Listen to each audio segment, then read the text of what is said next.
Shubor nakaslem jong Nonglang Hima.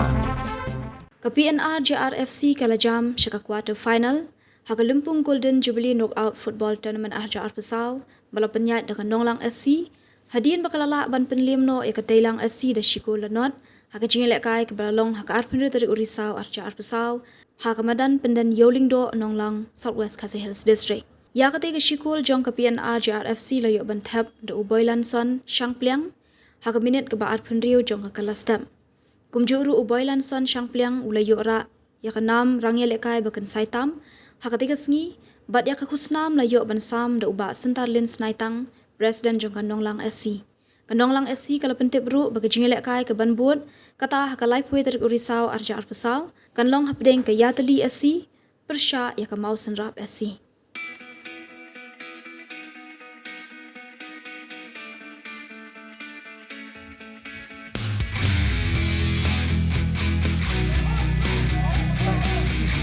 Ayo, keluar. Akor mau. Cep.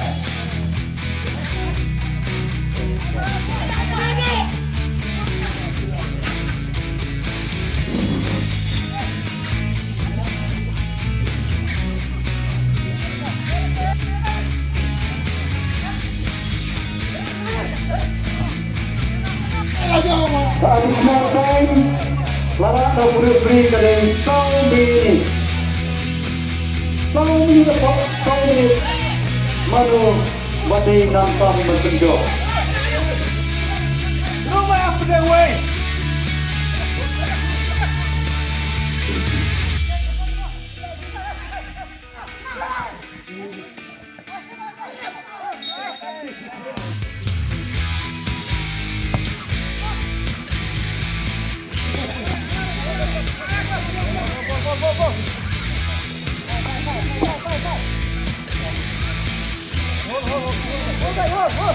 Por ta kadang bon ma por diri tadi awi banyak yap banyak jom ke Teilang di good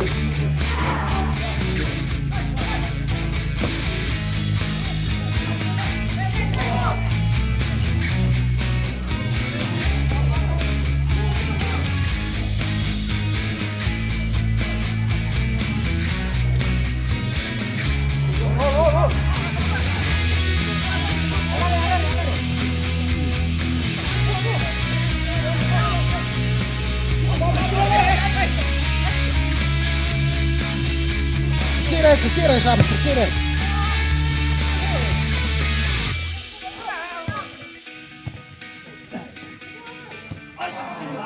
di